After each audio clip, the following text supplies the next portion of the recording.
બધાનું ધ્યાન અહીંયા વ્યવસ્થિત બેસી જાઓ ટટ્ટા મિત્રો આપણે વર્ષ 2024-25 માટે આપણી બાળ સંસદ ચૂંટણીનું આયોજન કર્યું હતું અને એનું પરિણામ આમ તો તમને મળી ગયું છે પણ ઓફિશિયલ પરિણામ આપણે અહીંયા જાહેર કરીએ છીએ તો જે કુલ મતદાતાઓ હતા એટલે કે આપણા શાળાના વિદ્યાર્થીઓ કુલ મતદાતાની યાદી પ્રમાણે નોંધાયેલા મતદારો હતા 217 એટલે કે 217 લોકોને મતદાન કરવાનું હતું એમાં 217 માંથી કુલ થયેલ મતદાન 187 લોકોએ મત આપ્યા એટલે બાકીના જે લોકો હતા તે ગેરહાજર હતા એમાંથી રદ કરવામાં આવેલ મત એક પણ મત રદ થયો નથી કારણ કે આપણે ઈવીએમ થી મત આપીએ છીએ એટલે મોટા ભાગે મત કોઈ રદ થાય નહીં પણ કોઈ બીજા જગ્યાએ બીજો મત આપી ગયો તે રદ કરવો પડે પણ એવું આપણામાં બને નહીં સિવાય કે ઉમેદવારો કંઈક એવું કરે ફોટાને મોકલી દે પોસ્ટલ બેલેટ એટલે કે આપણામાંથી એક વ્યક્તિ કે જે શાળાએ હાજર રહી શકે એમ નતા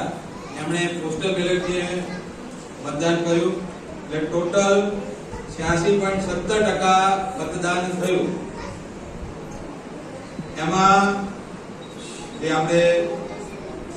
ઉમેદવાર 8 ઉમેદવારો હતા એમણે ફોર્મ ભર્યા હતા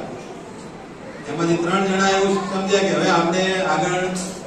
જવું નથી એટલે 3 જણાએ ફોર્મ ખેંચી લીધા એક ઉમેદવારનું ફોર્મ રદ થયું કે કંઈક ટેકનિકલ કારણોના કારણે જે ફોર્મ એકનું રદ થયું એટલે ટોટલ આપણી પાસે રહ્યા 4 ઉમેદવાર અને પાંચમો એક ઉમેદવાર આપણે ઉમેરીએ છીએ એ નોટા છે બરાબર તો આવી રીતે 5 ઉમેદવારમાંથી કોને કેટલા મત પ્રાપ્ત થાય છે એ આપણે જોઈએ એમાં જે પ્રથમ ઉમેદવાર છે ધ્રુવ રાજેશભાઈ કાટરિયા એમને 110 મત પ્રાપ્ત થાય છે તાળીઓથી વધાવો મિત્રાજ પ્રવીણસિંહ ઝાલા એમને 4 વોટ પ્રાપ્ત થાય છે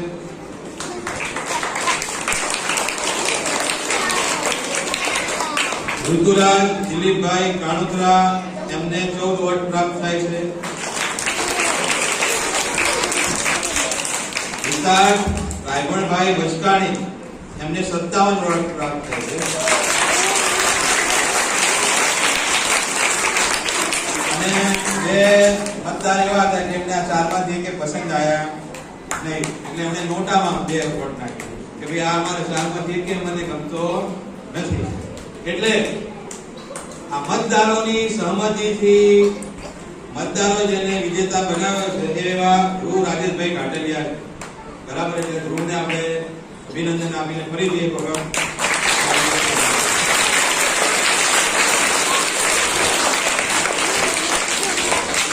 તો મિત્રો લોકશાહી તમે સમજાઈ ગયા કે લોકશાહી એટલે શું વસ્તુ આપણામાંથી પસંદ કરેલો એક વ્યક્તિ આપણી બધી બાબતોનું સંચાલન કરે એ લોકશાહી છે એ લોકશાહી શાસન વ્યવસ્થા છે એમાં વિજેતા એવું માની નહીં રહેવાનું કે હું જીતી ગયો તમે જીતતા નથી મિત્ર તમને જીતાડવામાં આવ્યા જે પ્રજા એટલે કે મતદાર તમને જીતાડે છે એટલે કે તમારામાં એવા કંઈક ગુણ જોયા એવું લાક્ષણિકતાઓ જોઈએ કે તમને એમને લાગ્યું કે તમે કંઈક શાસન કરી શકશો